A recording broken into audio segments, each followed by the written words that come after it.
గోదావరి చేత స్నానము చేయబడి 30 రోజుల పాటు ఆశ్చర్యరూపంలో అనుసంధించబడినటువంటి జ్ఞానపరిష్కరమైన తిరుస్తావై అనబడేటటువంటి స్త్రీ వ్రతం. అంటే స్త్రీ మంగళవారం, సావై అంటే వ్రతం, మంగళప్రదమైనటువంటి వ్రతం, స్త్రీ వ్రతం. అందుకని అటువంటి పరమ పవిత్రమైనటువంటి తిరుస్తావై అనబడేటటువంటి 30 రోజుల పాటు తల్లి స్నానము చేసినటువంటి శాస్త్రటువంటి సమర్థత ఏర్పాటు ఉద్దేశించి ఆ తిరుస్తావై శాస్త్రములు కూడా అన్ని కూడా ఎప్పుడు కావాలంటే అప్పుడు తల్లి కూడా కాదు. ఎందుకంటే సంవత్సరంలో ప్రత్యేకించి నిర్మాసంలో మాత్రమే ఈ వ్రతాన్ని అనుసంధానం చేస్తారు. అటువంటి అనుసంధానం చేయబడేటటువంటి వ్రతంలో ఇది సాధారణంగా భాష కూడా ద్రవిడ భాషకు సంబంధించినది కనుక అంతగా ప్రవేశం ఉండే అవకాశం కూడా కొంచెం తక్కువగానే ఉంటుంది. కానీ తల్లి అమ్మవారి యొక్క సమాజం ఎంతో ఎందుకు మీద ప్రసరించిందో తెలియదు. ఆ తిరుస్తాయి అంటే చాలా విశేషమైనటువంటి పూజనీయమైన భావం ఉన్నమాట వాస్తవం. ఆ తిరుస్తాయి అర్థంలో ఉన్నప్పుడు చాలా ప్రవర్తించిపోతుండేవారు. చేత అమ్మవారు ఎందుకు ప్రకాశించిందో ఏంటేమి తెప్పిస్తాం ద్వారా తిరుస్తాయి వెనుకలు ఉంటే నన్ను కూడా తిరుస్తాయి తెప్పించడానికి గుర్తెట్టింది. కానీ లేకపోతే విధంగా ఏ కోణం నుంచి చూసిన తిరుస్తాయి చెప్పడానికి కావలసినటువంటి సాక్షత నా ఉన్నది అని చెప్పడానికి నేను ఒక్క లక్షణాన్ని చూపించడం కుదరదు. ఇక్కడ ఏది అయినప్పటికీ ఈ తిరుస్తాయి అనేటటువంటి వ్రతాన్ని తల్లి గోదాదేవి చూసింది. గోదాదేవి చెయ్యడం కూడా ఎంత చిత్రంగా చేసిందంటే ఒక గోపకాంతలు ఎలా చేస్తుందో అలా చేసింది. ఎంతటి సాధారణత పొందిందంటే గోపకాంతల గొల్లల యొక్క నడక, గొల్ల పంపు, గొల్ల మాట కూడా అమ్మవారి పెట్టేయడం. ఇలాంటి భైజాన్ని ఆవిడ అక్కడ ఆ శ్రీగిరి పెట్టేనే నందప్రదంగా భావించుకుని అక్కడ ఉన్న కృష్ణ పరమాత్మ దేవాలయాన్ని నందుని యొక్క భవనముగా భావించుకుని అక్కడ ఉన్నటువంటి తన తిరుపతిని గోపకాంతలుగా భావించుకుని వ్రతం చెయ్యడము అనేటటువంటి దాన్ని మొదలు పెట్టగానే ఇది కూడా నందవ్రతం అయిపోయినట్టుంది. ఆవులు ఎరగడం మొదలుపెట్టింది. ఎందుకంటే బహుశా గోదాదేవిని వెంటనే అలా మార్చిందేమో శ్రీగిరి పెట్టేరుగా.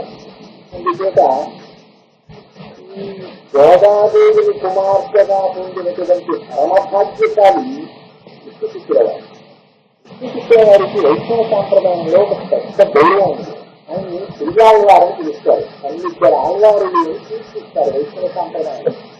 12 ఆళ్వారులన్నా వైష్ణవ సాంప్రదాయంలో ఆళ్వారులను పిలిచిన, తెలుగు సాంప్రదాయంలో నాయనారులను పిలిచిన వాళ్ళ లక్షణాలు మాత్రం ఒకటే. వాళ్ళు సమంత కాముగా ఏ విధమైనటువంటి జ్ఞానమును సంపాదించుకోనప్పటికీ, ఆ ప్రయత్నం లేనప్పటికీ నిర్దేశితంగా పరమేశ్వరుని యొక్క కృపా కటాక్ష వీక్షణముల చేత అటువంటి స్థితిని పొందేటువంటి వారు ఎవరున్నారో వారిని నాయనారులు ఆళ్వారులు అని పిలుస్తారు. అందులో వైష్ణవ సాంప్రదాయంలో 12 ఆళ్వారులను పిలుస్తారు. 12 ఆళ్వారులలో మళ్ళీ శ్రీయాళ్వార్ గొప్ప గోదాదేవి, ఆవిడ తండ్రి గారు శ్రీయాళ్వార్. అంటే ఆళ్వారులలో మళ్ళీ పెద్దవారిగా ఆయన గౌరవించబడ్డారు. పెద్దవారిగా గౌరవించబడడానికి అసలు విష్ణుచిత్తుల వారి ఆరోగ్యం తిరుగుతారు.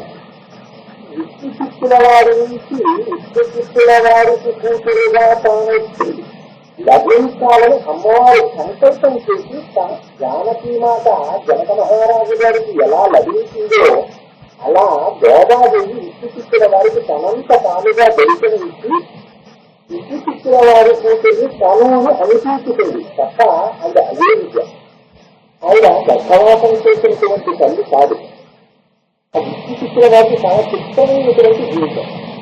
ఆయన శ్రీగిరి పెట్టేలో ఉండేవారు. ఆయనకున్న ఒకే ఒక్క గొప్ప విశేషం ఎప్పుడూ పరమేశ్వరుడికి తెలుస్తుంది. చాలా జీవితంలో ఏది కావాలో అదే ఆయన దగ్గర ఉంటుంది. అసలు ఆయనకి ఉన్నటువంటి మొట్టమొదటి పేరు ఆయన్ని భట్టదాసుడు అని పిలుస్తుండేవారు. అటువంటి వారికి వారికి నాలుగు చివర ఎప్పుడు బలవంతం ఉండేది.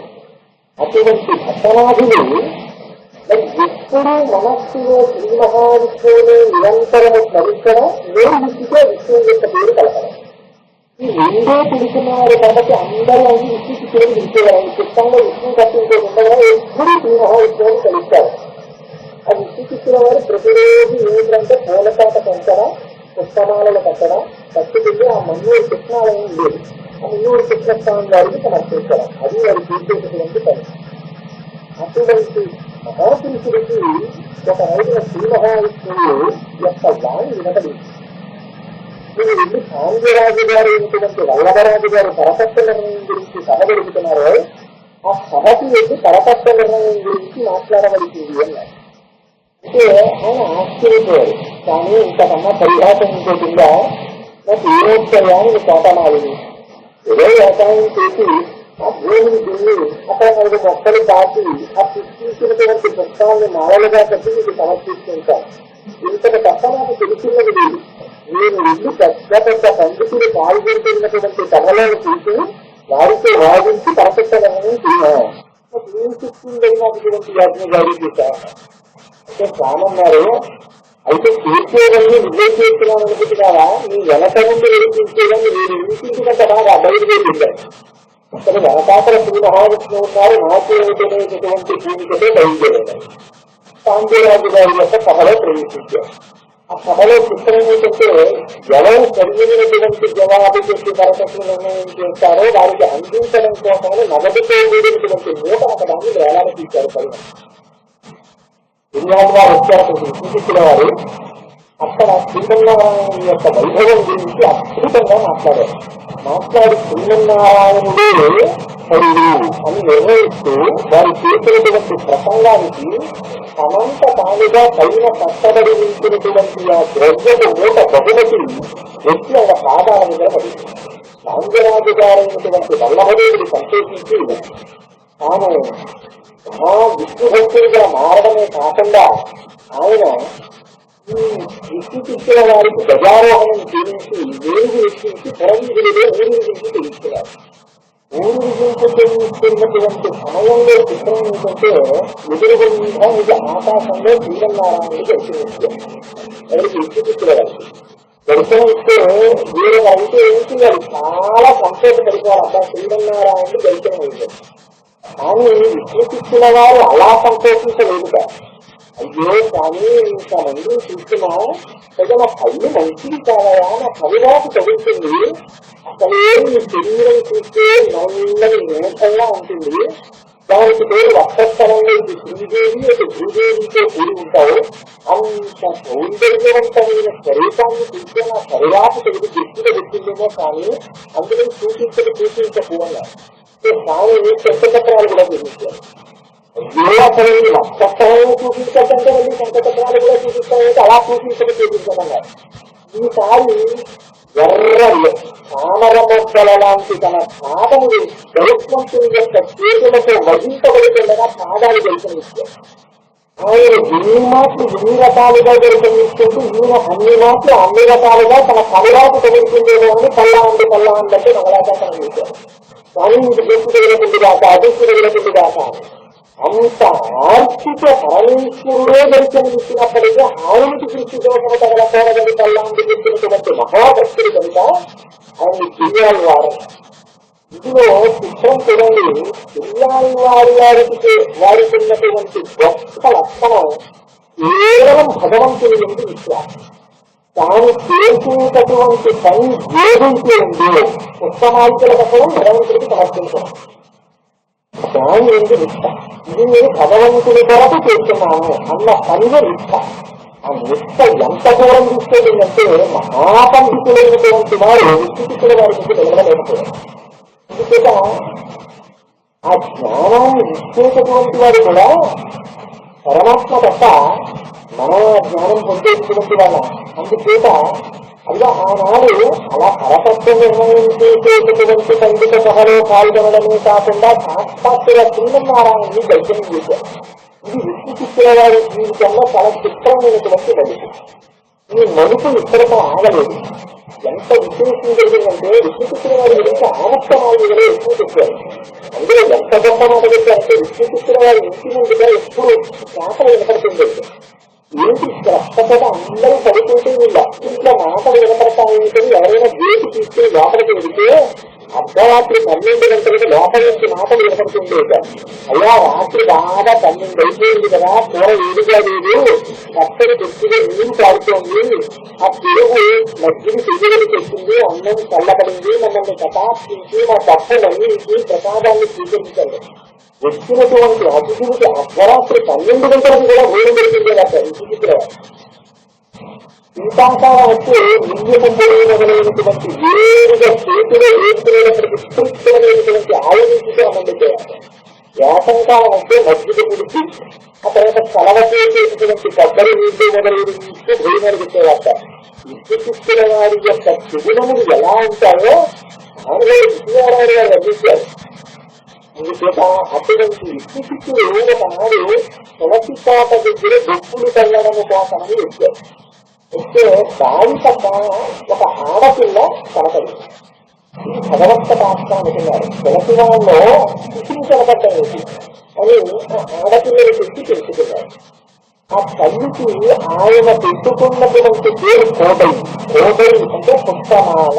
ఆయన మాలా కైంకర్యము చెయ్యడం అనేటటువంటి అలవాటు ఉన్నవారు కనుక పుష్పము లభించినట్టుగా లభించింది కనుక ఆ పాప కోడై అని పేరు పెట్టుకున్నారు.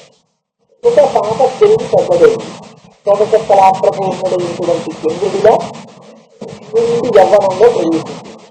ప్రతిరోజు ఈ పుష్పమాలను పట్టుకుని విష్ణుచిత్తుల వారు కృష్ణ భగవానుడికి సమర్పించడం ఆయనకున్న అలవాటు. అలాగే ఒకనాడు పుష్పమాలను పట్టుకునగాని వచ్చి తీసేసరికి తల్లి ఆ పుష్పమాలను తాను ధరించి అద్దంలో చూసుకుని అబ్బా చాలా బాగుందనుకుని అప్పుడు ఆ పుష్పమాలను చూసి అక్కడ పల్లెల్లో పెడుతుంది. తెలియక ఈ పుష్పమాలను పట్టుకుని కృష్ణమూర్తికి ఇస్తూ ఉండేవారు. ఎవరు విష్ణుచిత్తుల వారు ఫస్ట్ శ్రీకృష్ణ భగవానుడికి అలంకారం చేసేవారు. ఇచ్చిన తరువాత విష్ణుచిత్తుల వారు బాధపడ్డారు. ఎంత పనిచేశారన్నా ఈ కృష్ణ భగవానుడికి సమర్పించవలసినటువంటి పుష్పమాలికల్ని నువ్వు ధరించి విడిచిపెట్టావా, నీకెప్పుడు ఇలా చెయ్యపోన్నారు. సరే నాన్నగారు నేను చెయ్యాలని ఆ రోజున కొత్త పువ్వులు కొత్త తులసి జలాలు తెచ్చారు, మాలలు కట్టారు. ఈ కొత్తగా కట్టిన మాలలు పట్టుకుని విష్ణుచిత్తుల వారు కృష్ణాలయానికి వెళ్ళారు. వెళితే స్వామి ముఖం చిన్నబోయింది. చిన్నబోయి ఎంత పనిచేశావా, నాకు ఈ కుమార్తె అలంకరించుకుని విడిచిపెట్టినటువంటి పుష్పమాలంటే నాకు బహుశా ప్రీతి. అలాంటి పుష్పమాలలే నాకు జన్మం చెప్పారు స్వామి. ఆ రోజు నుంచి ప్రతిరోజు గోదాదేవి తాను ధరించి విడిచిపెట్టిన పుష్పమాల తీసుకెళ్లి కృష్ణపరమాత్మ ఇస్తుంది. అందులో ఉన్నటువంటి స్వరూపం మీకు దాటికి అవగతమైపోయి ఉండాలి. గోదాదేవి భూదేవి యొక్క అంశ. అంతక ముందు జన్మలో ఆవిడే సత్యభామ. నరకాసురుని సంహరించడం కోసమని వాడికి ఉన్నటువంటి శాపవశాత్తు ఆవిడే సత్యభామగా వచ్చింది. ఆ తరువాతి జన్మలో ఆవిడే గోదాదేవిగా వచ్చింది. అందుకనే గోదా అన్న పేరులో చాలా రహస్యాలు ఉన్నాయి.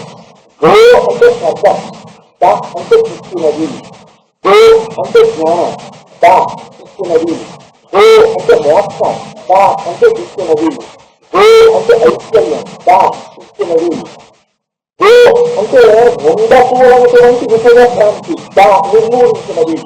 మీరు ఎన్ని రకాల అర్థాలు తీసుకుంటే అన్ని రకాలు గోదా అన్న మాటలను చెప్తారు. అంతటి పరమ పవిత్రమైనటువంటి భూదేవి యొక్క స్వరూపం ఆ గోదావరి.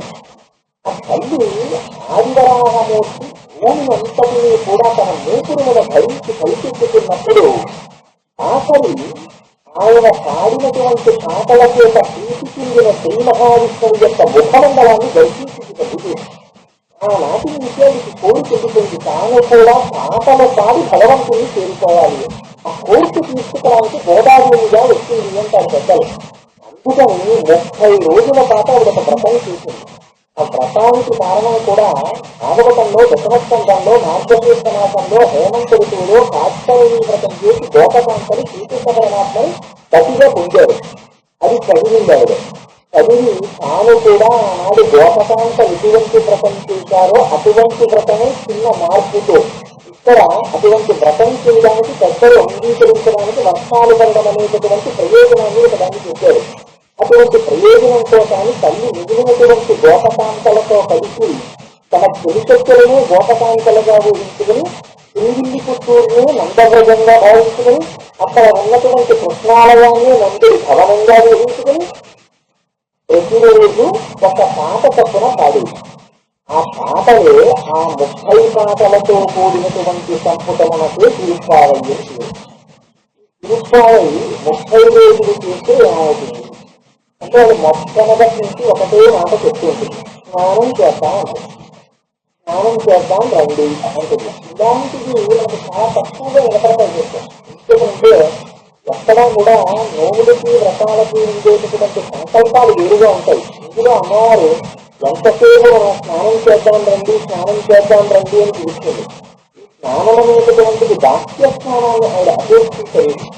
ఆవిడ కోరుకున్నటువంటి స్నానం ఎడబాటు లేకుండా సర్వకాలములందు శ్రీకృష్ణ పరమాత్మతో కలిసి ఉండి శ్రీకృష్ణ పరమాత్మ యొక్క చైతన్యము చేసేటటువంటి భాగ్యాన్ని స్నానరూపంగా ఆవిడ కోరుతుంది. అది స్నానం అంటే భగవంతుడి గుణముల ఎందు మునక వేయుట. అందుకని భోగి పండగ అన్న సాంప్రదాయం ఉంటుంది. భోగి అంటే భోగం అనుభవించుట. ఏమి భోగం? పరమేశ్వరుడితో కలయిక భోగం. ఆ పరమేశ్వరుడితో కలయిక అనేటటువంటి భోగాన్ని అనుభవించడానికి బయట మంటలు వేస్తాం. భోగి మంటలు ఇంటికి భోగి మంటలు అంటే లోపల ఉండేటటువంటి క్షామ క్రోధములు మొదలైనటువంటి ఐసద్వర్గములను కాల్చేస్తారు. కాల్చేయడమే భోగిమంట. భోగిమంట వేసి కాల్చిన తరువాత పరమేశ్వరుడితో కలిగడానికి భోగం అనుభవిస్తుంది అమ్మవారు. అదే భోగి పండుగ. అందుకని ఆనాడు అమ్మవారికి కళ్యాణం చేస్తారు, దేవా కళ్యాణం. ఆనాడు వాళ్ళిద్దరు ఒకటవుతారు. ఇదే ఆ స్నానం అనేటటువంటి ముట్టపెట్టి ఆవిడ 30 రోజులు పాటలు పాడి ఒక గొప్ప వ్రతాన్ని చూసింది. ఈ వ్రతం దీని కొరకు చూసింది అంటే కలియుగంలో యథార్థమునకు ఆయుర్దాయన చాలా తక్కువ, పాండిత్యం మరీ తక్కువ. ఒకవేళ పాండిత్యం ఉన్నా అందులో నిష్కర్షగా ఇది ప్రమాణము అని విశ్వసించగలిగినటువంటి శ్రద్ధతో కూడిన పూరికలు పొందడం మరీ కష్టం. ఈ పొందేసరికి కైంకర్యం చేయగలిగినటువంటి శక్తి ఉడికిపోతుంది. అందుకని ఆ తల్లి కేవలం 30 రోజులు లేదు తీసింది వ్రతాన్ని. ఎక్కడ పెద్దలు ఏది చేసినా మనం ఒక్కటే గుర్తుపెట్టుకోవాలి. సంప్రదాయాలు పక్కన పెట్టండి, చట్ట నిర్ణయాన్ని పక్కన పెట్టండి, ఏది వచ్చినా సామాన్య స్థాయిలో ఉండేటటువంటి భక్తుల్ని ఉద్ధరించడానికి నిరుత్సవం కూడా అందుకే వైద్యం తక్కువ కాబట్టి, పాండిత్యంతో ఉండగలిగిన శక్తి తక్కువ కాబట్టి, కలియుగంలో ప్రలోభాలు ఎక్కువ కాబట్టి కేవలం 30 రోజుల పాటు పాట పాడినంత మాత్రం చేత ఆ తల్లి యందు నిష్ఠతో భక్తితో వెళ్ళి నిలబడి కోరుకున్నంత మాత్రం చేత ఆ పరమాత్మ నుంచి ఏమివ్వడు అన్న పూర్తిని ముందు తానాచరించి తాను పొంది తనకు ప్రమాణంగా నిలబడి మీరు చేయండి అని నిరూపించింది గోదాదేవి. అదిగో అటువంటి పరమ పవిత్రమైనటువంటి వ్రతమునకు తిరుప్పావయ్యని పేరు. తిరుప్పావై వ్రతంలో ఆ తల్లి నేను ముందే మీకు విజ్ఞాపన చేసినట్టుగా ప్రతిరోజు లేచి ఆ భూతకాంతలందరినీ నిద్ర లేపుతుంది. ఇందులో నిద్రలేపన అనేటటువంటి మాటల ఉన్నటువంటి రహస్యం కూడా వేరు. అక్కడ వీళ్ళందరూ వ్రతం చేసి జరుపు చేశారు అంటే నందవ్రజంలో ఒకనాడు వర్షములు పడలేదన్నారు. వర్షములు పడకపోతే ఒక ప్రత్యేకమైన వ్రతం చేయబడి పెట్టింది. వ్రతం చేయించేటటువంటి విధానము తెలుసుకున్నవాడు కృష్ణ పరమాత్మ ఒక్కడే. కృష్ణ పరమాత్మతో తమ కుమార్తెలు కలిసి ఉండడాన్ని పెద్దలైనటువంటి గోపాలులు అంగీకరించేవారు కాదు. కృష్ణుడు జీవితుడు. కానీ ఇవాళ ఆ వ్రతం కన్యపిల్లలతో కృష్ణుడు చేయించబడి పెట్టింది. వర్షం లేకపోతే వీళ్ళకి జీవితం లేదు. అందుకని వీళ్ళు ఏం చేశారు, తమ పిల్లలందరినీ తప్పనిసరి పరిస్థితులలో కృష్ణుడికి అప్పగించారు. ఆ కృష్ణుడు వీళ్ళతో వ్రతం చేయించాడు. ఈ వ్రతం చేయించడంలో వాళ్ళు రాత్రి భోగాన్ని అనుభవించారు. రాత్రి భోగం అనుభవించడం అంటే రాసలీల. రాసలీల అంటే మనందరికీ ఇవాటి రోజున ఒక న్యూనతాభావం ఏర్పడింది. రాసలీల అంటే కృష్ణపరమాత్మ ఏదో కనపడ ఆడవాళ్ళందరినీ ఆరంభించి తిరిగాడు. అంత దౌర్భాగ్యం ఆయనకి ఏం లేదు. ఈ బ్రహ్మాండని సృష్టించిన వాడికి ఇంకేది ఆడవాళ్ళని సృష్టించడం అంటే ఒక కష్టం కాదు, ఆయనంత సాగుడు కాదు. రాసలీల పరమ పవిత్రమైనటువంటి లీల. రాసలీల అంటే బ్రహ్మాండాన్ని అనుభవించడం. అందులో ఉన్నటువంటి శ్లోకములు కానీ, శ్లోకన గారు ఇచ్చినటువంటి పద్యాలు కానీ భాష్యల నుండి కామం అనుభవించేటటువంటి స్త్రీలు పురుషులతో మాట్లాడేటటువంటి మాటల రూపంగా ఉండవు. పరమ పవిత్రమైనటువంటి వేదాంతాన్ని ఉటంకిస్తూ మాట్లాడతాయి ఆ పద్యాలన్నీ. అందుకు వాళ్ళు ఆ రాసల్ని అనుభవించడం చేత చాలా మంది సమయాస్తలే ఉంటారు. మరికొంతమంది సమ్మతిల్లిపోయినటువంటి స్థితిని చేరుతున్నారు. మరికొంతమంది అతను నిద్రేపతనటువంటి స్థితిని చేరుతున్నారు. మళ్ళీ తొందరగా శ్రీకృష్ణ పరమాత్మతో కూడాలనేటటువంటి అభిప్రాయం ఏర్పడినటువంటి వీరు గోదాదేవితో కలిసి ఒక్కొక్క గోపికలు నిద్ర లేపుతూ వెళుతుంటారు. బాహ్యమునందు నిద్ర లేపడంలో సుప్రభాతం పాడినట్టుగా ఒక్కొక్క గోపికలు పిలిచి లేపుతున్నట్టు ఉంటుంది. మొదటి సంవత్సరంలో వ్రతము యొక్క గొప్పతన స్నానానికి రెండూ పిలుస్తారు. రెండో సంవత్సరంలో దానికి సంబంధించిన నియమాలు చెప్తారు. ఆ తర్వాత ఇంకక్కడి నుంచి వరుసగా గోపికలు లేపుతూ వెళుతుంటారు. ఆ వెళ్ళడంలో బాహ్యంలో గోపికలు లేపుతున్నట్లు కనపడుతుంది తప్ప ఆంతరమునందు చాలా గొప్ప గొప్ప రహస్యాన్ని విశ్లేషిస్తారు. చేత తిరుప్పావై చెయ్యడం, తిరుప్పావై సాగడం, తిరుప్పావై వినడం, ఈ మూడు కూడా సామాన్యమైనటువంటి మనుష్యుల్ని ఉద్ధరించడానికి గోదాదేవి చేత కటాక్షించబడినటువంటి పరమ పవిత్రమైనటువంటి ఆ పాటల సంపుటి. అందుచేత ఇలాంటి రోజున మనం ఆ మొదటి పాత్రాన్ని విశ్వాసన చేసే ప్రయత్నం చేస్తాము. ఇది తెలుగు భాషతో కూడుకున్నది కనుక అంత కూడా సంతకతం కాదని లేదా విశేషించడం. ఆ పాత్రాల్లో మంచి ప్రవేశాన్నటువంటి మా జయంతి వాళ్ళు ఉన్నారు. ఒళ్ళు దగ్గర పెట్టుకుని చదవలసి ఉంటుంది విషయం.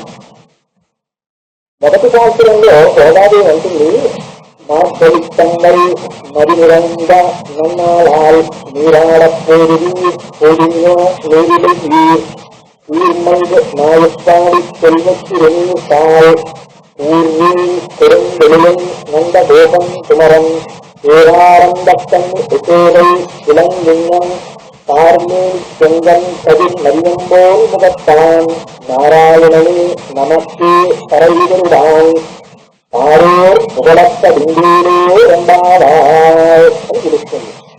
ఇందులో చిత్రం ఏంటంటే సాహిత్యం రెండు భాషలో ఉంటుంది, కానీ ఇది అర్థం భాష్యంలో చూస్తే చాలా సౌందర్యవంతంగానే ఉంటుంది. అమ్మవారు అంటుంది, ఇది మార్గశీర్షమాట, విశేషించి శుక్లపక్షం, వెన్నెలతో నిండినటువంటి కాలం.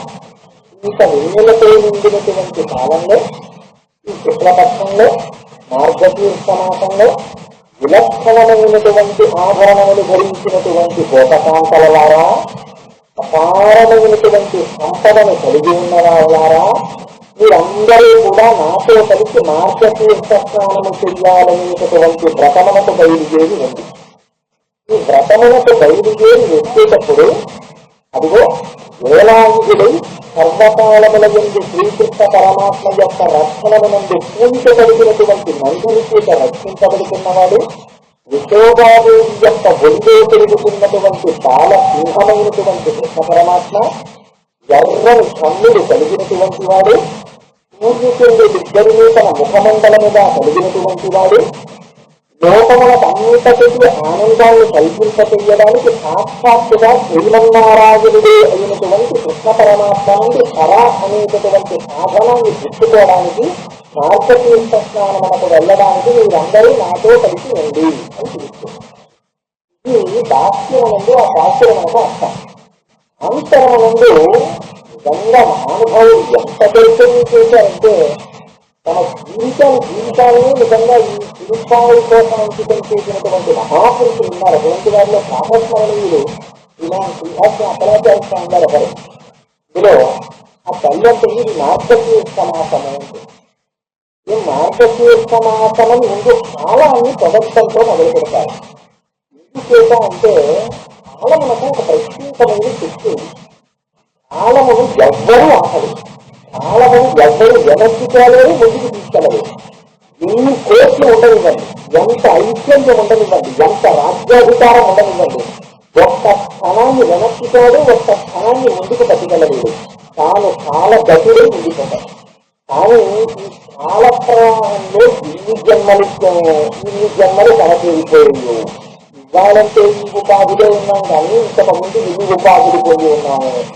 కానీ మనకి గొప్ప విషయం ఏమిటంటే ఋషులు మహాభక్తులైనటువంటి వాళ్ళందరూ కూడా ఈ ఇంటిని నిందిస్తారు, ఈ ఇంటిని పొగుడుతుంటారు. ఇప్పుడు ఈ ఇంటి విచిత్రంగా జరుగుతాయి. ఒకసారి ఎవరు నిందించారో వారే దాన్ని పొగుడుతుంటారు.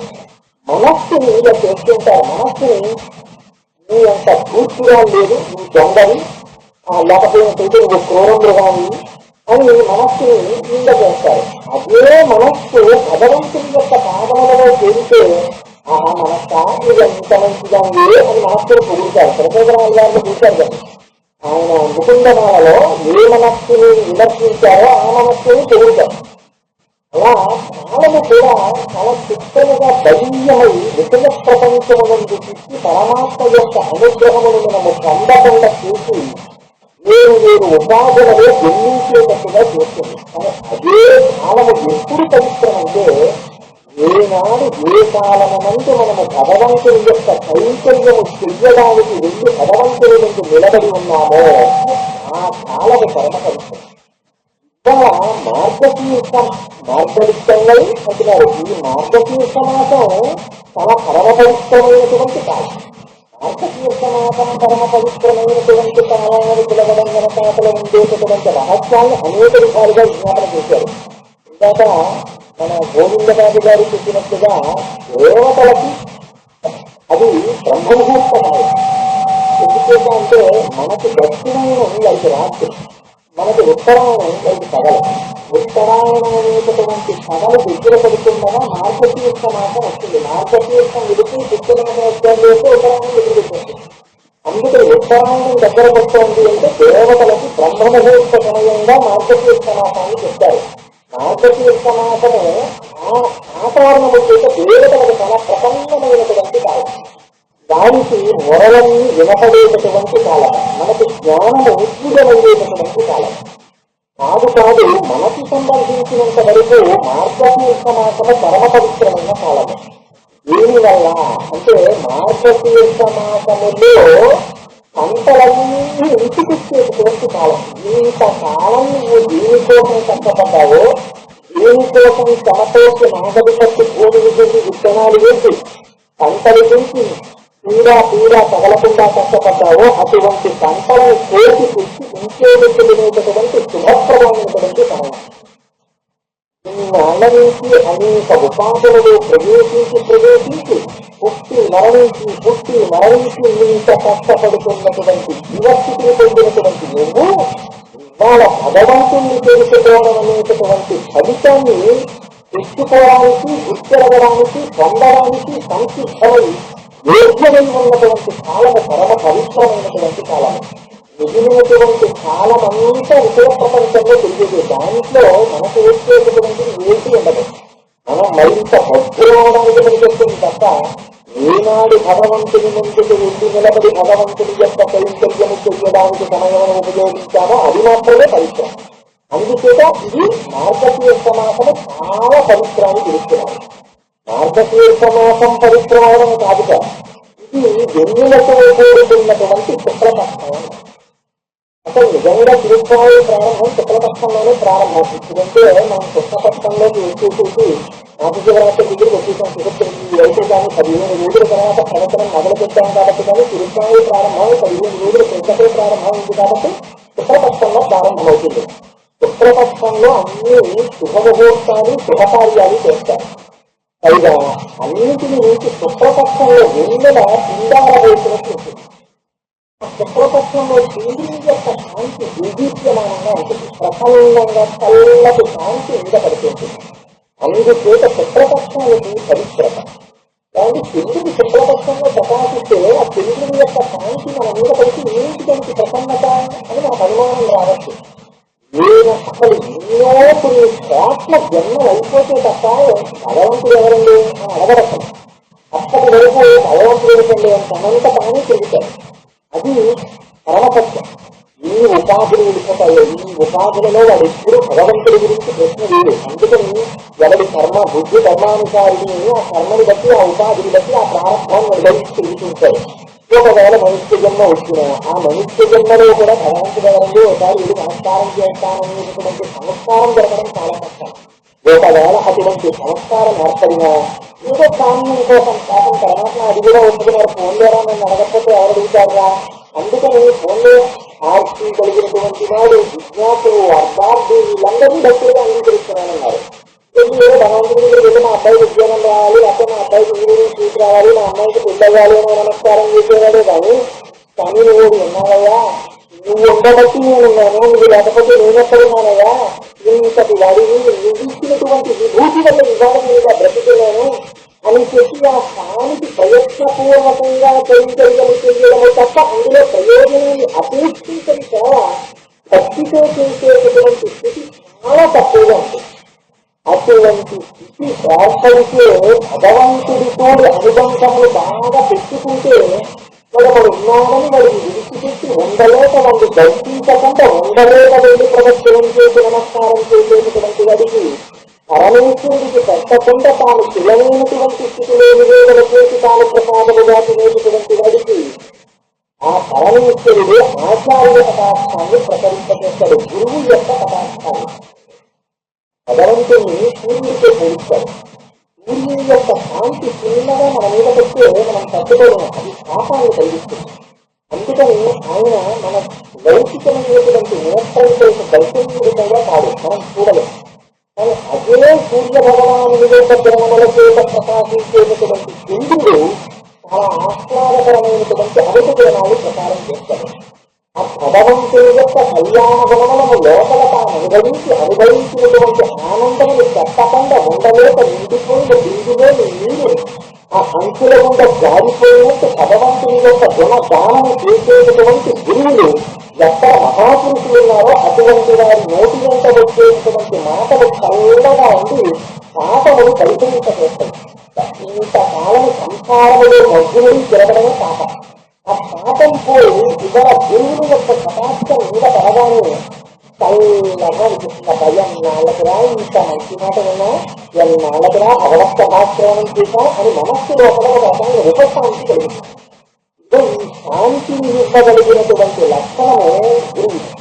ఆ గురువు తిరిగింది అంటే ఇవాళ ఎటువంటి స్థితిని పొందినటువంటి వాళ్ళే ఉన్నారు. మార్గశీర్షమాసనలకు వచ్చారు, గురువు యొక్క కటాక్షము లభించింది. ఈ రెండు కలవాలి, ఈ రెండు కలిస్తే తప్ప చివరి పండుని అందుకోవడానికి కావలసినటువంటి స్థితిని పొందలేదు. ఎందుకని బంతి చేస్తే పట్టుకుని మీరు ఒక్కొక్క మెట్టు మీద పెట్టుకుంటూ చిన్నతనంలో ఆడుకుంటుండే వాళ్ళము. మేడమెట్లుంటే ఏదో 100 మెట్లు ఉన్నాయనుకోండి, వేరొక దాని వంట చూడకుండా రబ్బరు బంతి చేతే పట్టుకుని ఒక్కొక్క మెట్టు మీద ఒక్కొక్కసారి కొడుతూ ఒక్కొక్క మెట్టు పెట్టి బంతి చేతే పట్టుకుని పైకి 100 మెట్టు మీద పెట్టిన తర్వాత కొట్టి చేతే పట్టుకోవాలి. పట్టుకుంటే మనం పట్టుకోలేము. పండిపోవడం ఏంటి? పండిపోవడం అంటే ఆ స్థితిని పొందాడు. అలా ఒక్కొక్క మెట్టు మీద పెట్టుకుంటూ వెళ్తుంటే 90 మెట్టు వెళ్ళిపోవడం ఒకటి అవ్వలేదు. 90 మెట్ల వరకు పర్వాలేదు. అమ్మో ఇంకా 10 మెట్లు ఉన్నాయి, సరిగ్గా నేను పట్టదానా ఈ 10 మెట్ల మీద బంతి అనిపిస్తుంది.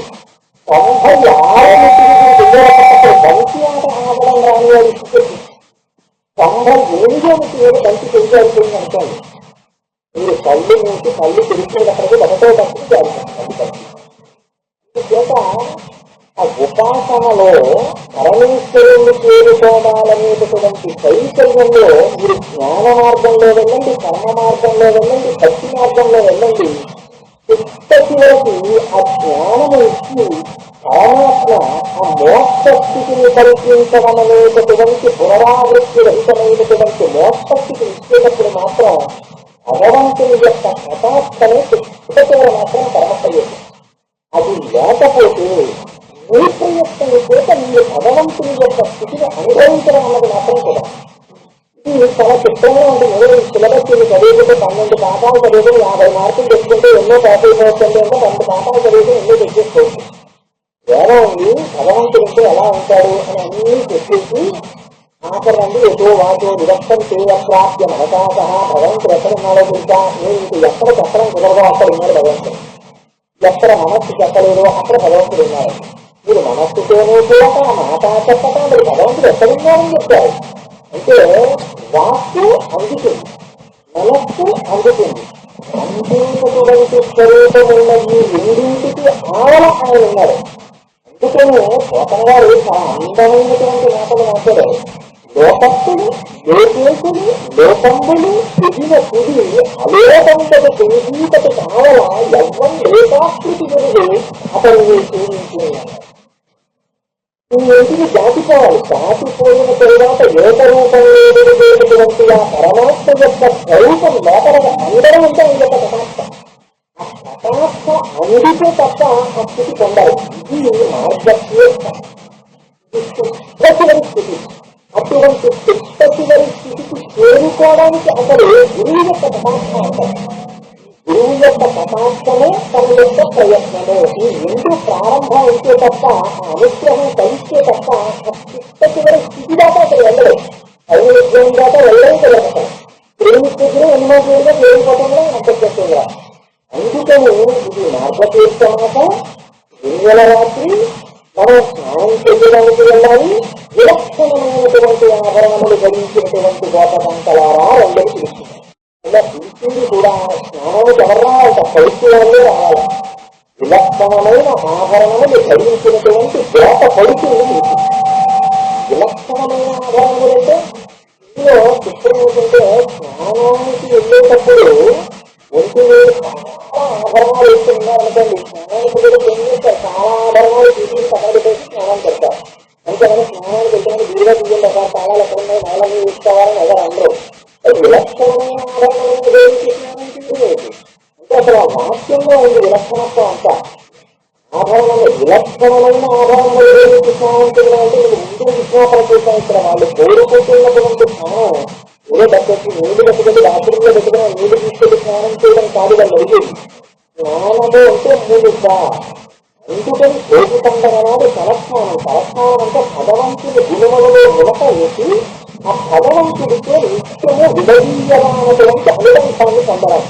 ఎటువంటి అనుబంధం అంటే, నది ప్రవహిస్తున్నంతసేపు నది వేరుగా ఉంటుంది, సముద్రం వేరుగా ఉంటుంది. నదికి ఎత్తించి వెళ్ళిపోయిన తర్వాత కూడా నది నదిగా ఉంటుంది, సముద్రం సముద్రంగా ఉంటుంది. ఒక్కసారి నది వెళ్ళిపోయి సముద్రంలోకి కలిసిపోయింది అనుకోండి.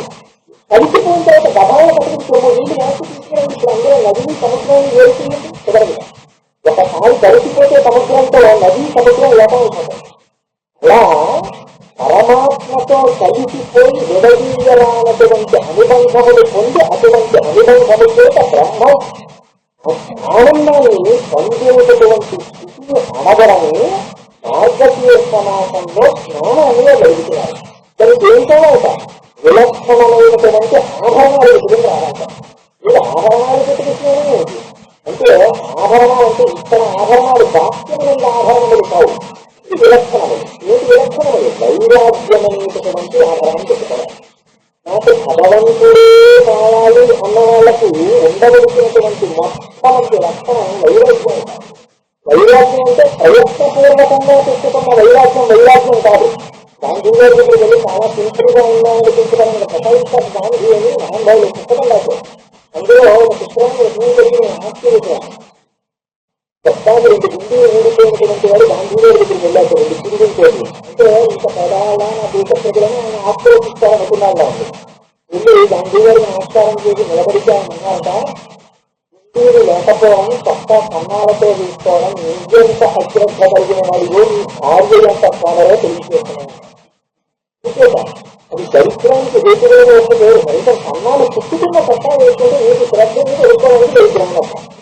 అన్నాలతో గుండె విడుదల వేస్తున్నామంటే మీకు నిర్లక్ష్యం, మీ భార్యకి కాదరితనాన్ని తీసుకొస్తాం. అందుకే ఆయన మహాత్ముడు అయ్యారు గాంధీ గారు. ఎక్కడ ఎవరి దగ్గర ఎలా మాట్లాడాలో తెలుసుకుంటుంది వాళ్ళకి.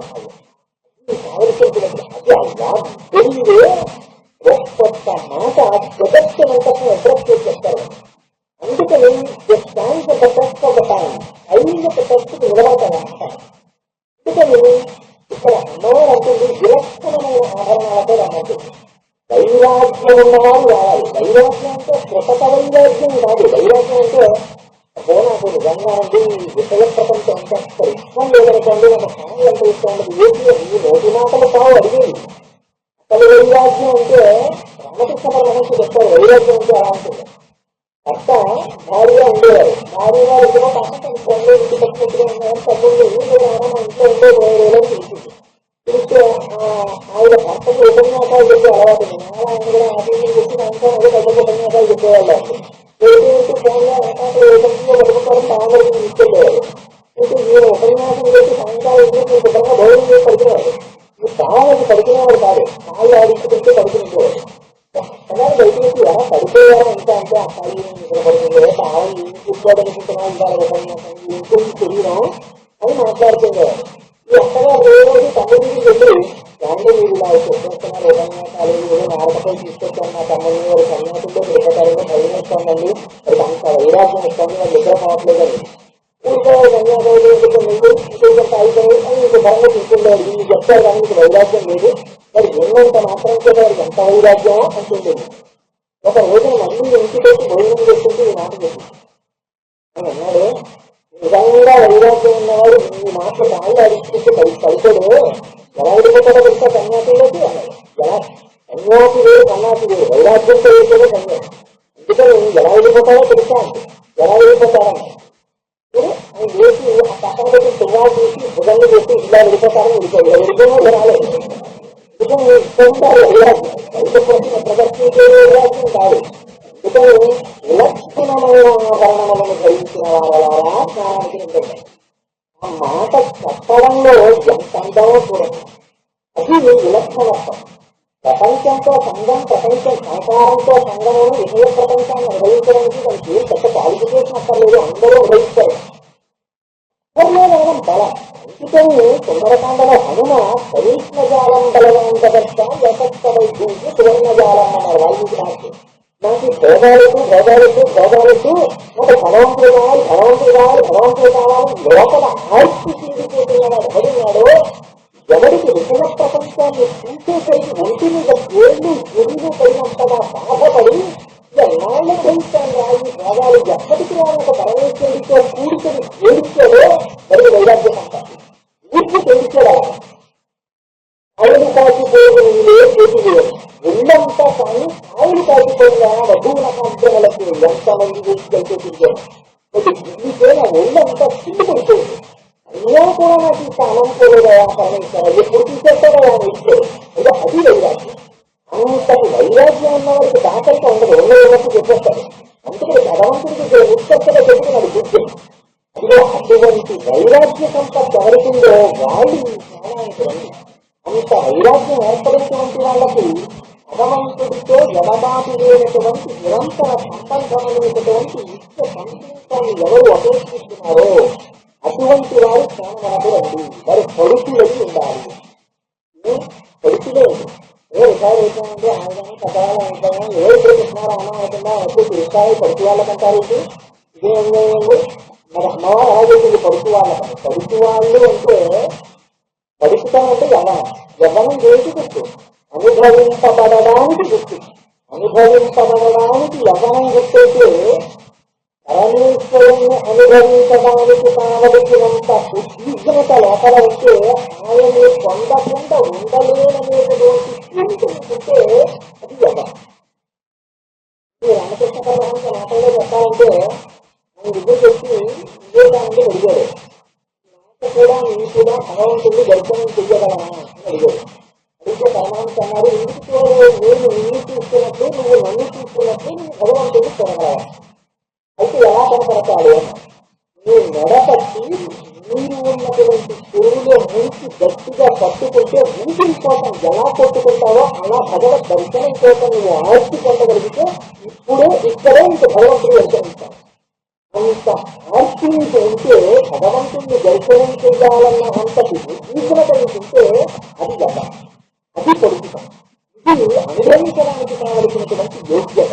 అందుకని అటువంటి విలక్షణమైన ఆభరణములు ధరించినటువంటి గొల్ల పడుకులారా స్నానాలకు రండి.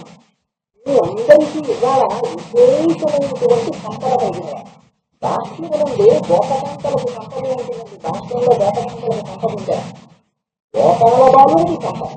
మరి సంపద కలిగిన వారా అంటే సంపద దిగుబడి. కానీ రెండవ ఐశ్వర్యం ముందు మొదటి ఐశ్వర్యం యథార్థములకు పనికిరాదు. ఇందుచేత అంటే అంత కృష్ణ పరమాత్మ పుట్టిన తరువాత ఆ నందవ్రజంలో స్థాయి విపరీతంగా పెరిగిపోయింది. అసలు ఇలా కృష్ణుడు పుట్టాడండి అని చెప్పారు. వచ్చి బయటికి వచ్చి చెప్పుకున్నారు, అమ్మయ్య తెల్లవారింది, ఎంత మంచి మాట విన్నామో ఇవాళ మేమందరము ఈ నెలకి శుభవాదమును మన యశోదకి మగవానికి వెనక పూర్తి వస్తామమ్మ శుభకులారా అన్నారు. యశోదకి చిన్న పిల్లాడి పుట్టాక ఎంత సంతోషమో అని చెప్పుకున్నారు గోపకాంతలు. ఈ మాటలు ఈ సంతోషించినటువంటి వాళ్ళు గోపాలకారులు కాదు. ఎవరు సంతోషించారో తెలుసండి? ఆవులు గుణని సంతోషించారు. సంతోషించి ఏళ్ళు మసలు లేకలు నల్లటి రంకె మదవకరంబులు పెళ్ళిన మొదగుల చల్లించం బాలు పాలు సంభవవేయలన్నమాట. చల్లించం పాలు బాలు సంభవవేయలని కృష్ణ పరమాత్మ పుట్టాడన్న మాట వినగానే ముందు సంతోషపడిపోయింది. ఆయి సంతోషపడిపోయి చాలు వర్షం కింద పూర్తిపోయిన పొరుగుల్లో అది కృష్ణ పరమాత్మ పుట్టి పెరిగి పెద్దవారి స్వయంగా ఆయన్ని చేతిలో కర్ర పట్టుకుని ఆవుని కాకి మేతకు తీసుకెళ్తుంటే రాశీభూతమైనటువంటి పరబ్రహ్మం చేత రక్షింపబడిన గోవులు కనుక ఆయన చేతి స్పర్శని పొందినది కనుక అక్కడ దైత్యం ఉండేటువంటి అవకాశం ఎక్కడ ఉంటుంది? ఆయన ఎక్కడంటే అక్కడ విశ్వాలపాయని లక్ష్మి ఉంటుంది. వాళ్ళకి ఐశ్వర్యం కేవలముగా పశుపోషణ దాని నుంచి పాలు కనుక కడవల కాలం ఆ పాలు పెరుగుతుంది. ఎక్కడ నుంచి వచ్చింది? లక్ష్మీదే వచ్చింది అక్కడికి. దాంతో మరి ఐశ్వర్యం ఉండదు. అందుకే అంత పాడి సంప పెరుగుతుంది. ఇదే వర్ణిస్తారు. అందులో యశోదాదేవి కూడా వాళ్ళు ఎంత పరిశుద్ధంగా చేస్తారంటే స్నానం చేసి మన నడుముకి రసానం పెట్టుకుని కుంగులు పెట్టుకుని అప్పుడు ఎంతో కష్టం మీద కవ్వాన్ని ఊసేవార్త ఆ పెరుగులోకి. అంత గడ్డ పెరుగు పెరుగుతుంది. ఇంటి చాలా బలంతో ఆ కవ్వానికి తాడు కట్టి అటు ఇటు పుట్టి ఆ తగినదాన్ని చేసేవార్త. అంత కష్టపడి చెయ్యవలసినంత పెరుగు ఇంట్లో ఉండేది. అంతంత వెన్న ఇంట్లో ఉండేది. ఇది బాహ్యమునందు ఐశ్వర్యం. అంతరమునందు కూడా ఒక ఐశ్వర్యం ఏర్పడింది. ఇంకా ఐశ్వర్యం ఎవరిని దర్శనం చెయ్యాలని సంసారములను కూడా విడిచిపెట్టి దూరంగా వెళ్ళి అరణ్యాల్లోనూ పర్వతాల్లోనూ వనములలోనూ కూర్చుని ఆశ్రమంలో నిర్మించుకుని కొన్ని వేల మంది తపస్సు చేసే పరమాత్మ యొక్క పాదములు ఈ యొక్క హృదయమునందు దర్శనం ఇవ్వడం లేదో అటువంటి పరమాత్మ ఇవాళ తనంత తానుగా నేను ఇక్కడ ఆవిర్భవిస్తానని రాశీభూతమైనటువంటి బ్రహ్మము ఆ నందవ్రతంలో నడిచి ఎంత అదృష్టం అది. ఇంతకన్నా ఐశ్వర్యం ఉంటుందా? ఈ మాంసచక్షువులతో చూడడం కుదరదు పరమాత్మ. అటువంటి పరమాత్మ ఈ మాంసచక్షువులతో చూడడానికి యోగ్యుడైన వాడిగా వచ్చాడు. వచ్చిన వాడు ఏదో చాలా గొప్ప పరమాత్మగా వచ్చాడా? అలా ఏమీ కనపడలేదు. తాను కూడా ఆవుల మధ్య ఆవులు కాచేటటువంటి ఒక పిల్లవాడిగా వచ్చాడు. ఎంత సౌలభ్యం చూడండి. అందుకని అటువంటి బ్రహ్మముతో కలిసి వాళ్ళు ఆడుతున్నారు. గోపనగా అంటారు, ఏ పాములను గత ఏ పాలు వేసి పశుల పాపని ఇంత పాము కలిసి ఏ కర్మయులు లేక గలది మొక్కటికి జతకర్మంబులు సంభవించి ఏ కన్నికలు పాలు జన్న వెలుగుని ప్రౌఢ తల్లి యశోదకనుల పాలు ప్రారంభించి ఏ హాని వృత్తుల నిరుగని బ్రహ్మంబు పొదివిలో వృద్ధి పొందనుంది. ఏ శతములైన ఎలని సందరి పంట వల్లవీజనముల వాడపండి. ఏ చదువులైన సృష్టిగలరాని అర్థమవయవముల యందు అందముంది. నేను సంపద చూడగల ఐశ్వర్యం నిజంగా ఏ సామాన్య ఐశ్వర్యం. ఏ పాము జరుగట ఏ పాము నేటికి పశుల కాపరింత పాము కలిగింది. ఇది ఐశ్వర్యం. అసలు కష్టం అంటే ఏంటో తెలియకుండా వైకుంఠంలో కూర్చొని ఉండేటువంటి పరమాత్మ ఇవాళ పశువులను కాస్తూ అరణ్యాలంటే తిరగడం. ఆ కళ్యాణికాయలు తిరిగిపోయిన అరణ్యంలో అటువంటి చోట ఆయన పుట్టారు. అసలు ఆయనకి తల్లి ఏంటి, తండ్రి ఏంటి? ఆది లేదు, అంతము లేదు. ఎప్పటి నుంచో ఉన్నటువంటి పరమాత్మ మన కోసమని విదెచ్చి యశోద యొక్క కన్నుల పాలు ఆయన తాగడమా? ఏ హాని వృద్ధుల నిరుగని బ్రహ్మము పొడివిటిలో వృద్ధి పొందనుంది. ఆయన ఒకనాడు ఉండేవాడు, ఒకనాడు లేనివాడు కాదు. సర్వకాలముల ఎందు ఉంటాడు. అటువంటి పరమాత్మ ఇవాళ కొత్తగా పెరగడమైనటువంటిదని నేర్చుకున్నాడు. అసలు ఆయనకి సద్వికారాలు లేవు. అటువంటి వాడు ఇవాళ ఉన్నవాడు, పెరిగినవాడు కొన్ని వికారాలు చూపించాడు. ఎంత ఆశ్చర్యంది!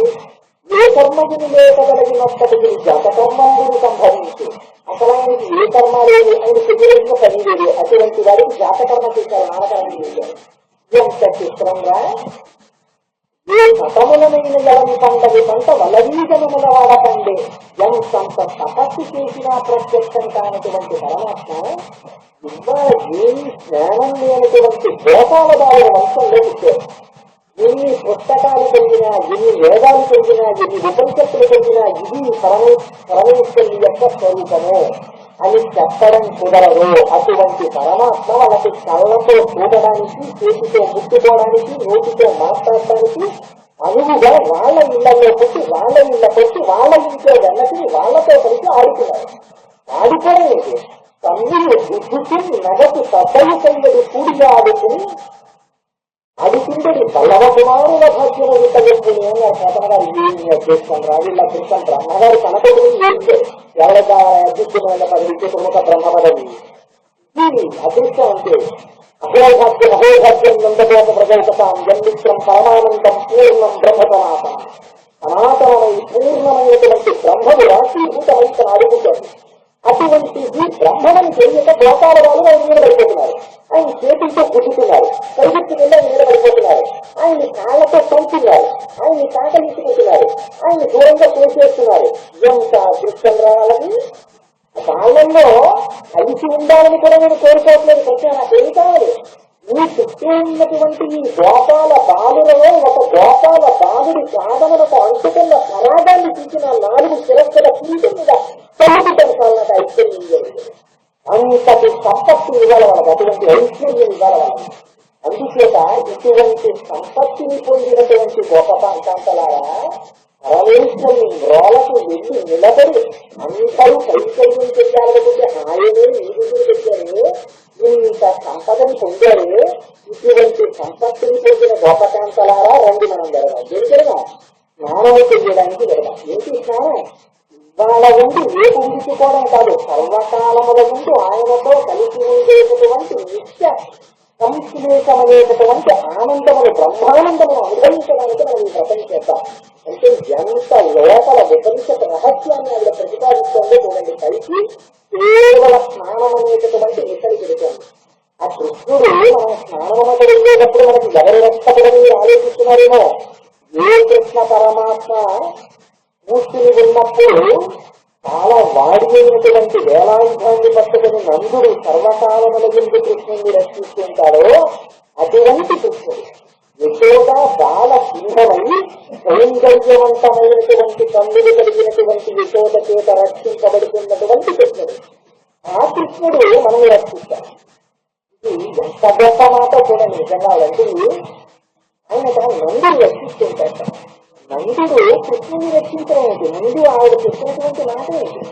సంపద అంటే పరమేశ్వరుని సంపదగా చూపిస్తాం. ఆయన నీతి రక్షకుడా? ఆయనకి వేరొకరు రక్షకుడుగా ఉంటాడా? అంటే భక్తిలో కూడా చాలా గొప్ప భక్తి ఉంటే తెలుసండి. స్వామివారి దేవాలయానికి వచ్చి స్వామి మీతో నమస్కారం చేస్తాము, కొబ్బరికాయ కొడతాము, ఏదో మాకు ఆఫీస్కి వెళ్ళేటప్పటికో ఇంటి నుంచి చెప్పేసి చూడండి.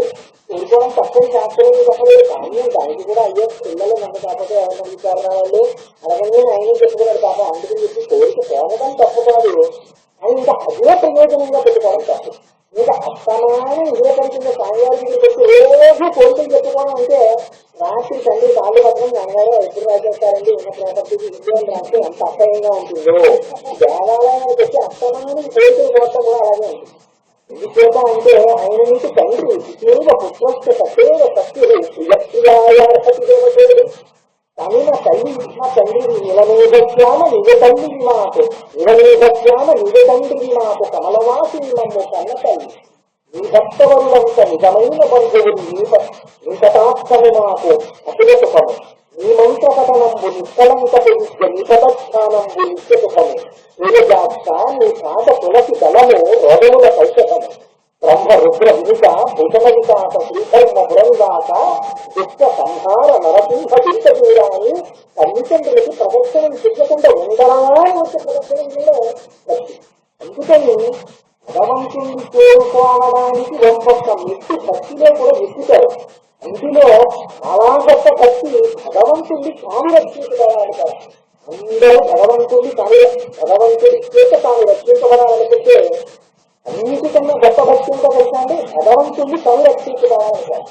అందుకే ఇంటికి చివరికి వెళ్ళేసరికి నీరాజనం ఇవ్వడం సాధారణం. కొడుకు పుట్టాలని ఎందుకు కోరుకుంటారు అంటే వీడు సంపాదించిందంతా వాళ్ళు పట్టుకోవడానికే కాదు, ఇంట్లో ఉన్నటువంటి పూజాపీఠానికి మంగళాశాసనం చేసేటటువంటి వాడొకడు తనకు సమూహంలో ఉండాలి అని కోరుకుంటారు. ఎందుకంటే ఆ సింహాసనం అక్కడితో గోత్రం మారకుండా తన తర్వాత కూడా తన గోత్రం చెప్పి ఏ పరమాత్మని మూర్తిగా శిలగా చూడకుండా నా ఇంటిలో స్వామివారు వచ్చి సింహాసనంలో కూర్చుని మమ్మల్ని కాపాడారని తండ్రి తాను జీవించి ఉన్నంత కాలము ఆ పరమాత్మకు నీరాజనం ఇచ్చి మురిసిపోయాడు. ఆ నీరాజనం ఇవ్వడం కళ్ళులో వెంట నీరు పారుతుండగా మంగళాశాసనం చేసేటటువంటి సంప్రదాయం తన ఇంటిలో నిరంతరముగా కొనసాగడానికి తనకు ఒక కొడుకు కావాలని కోరుకుంటాడు.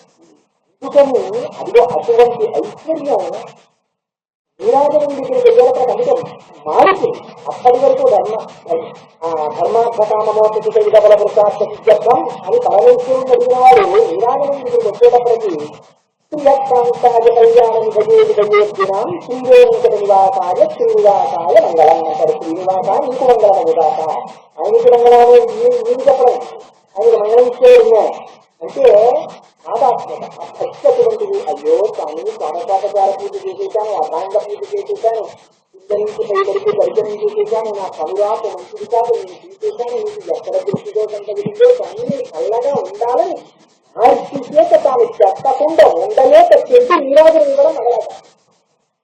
ఎందుకని మంగళాశాసనం చెప్పిన వారు పెళ్ళయ్యారు గారు, ఆళ్వారిలో పెద్దగారయ్యారు. అందుకని అటువంటి వారికి కూతురుగా వచ్చింది గోదావరి.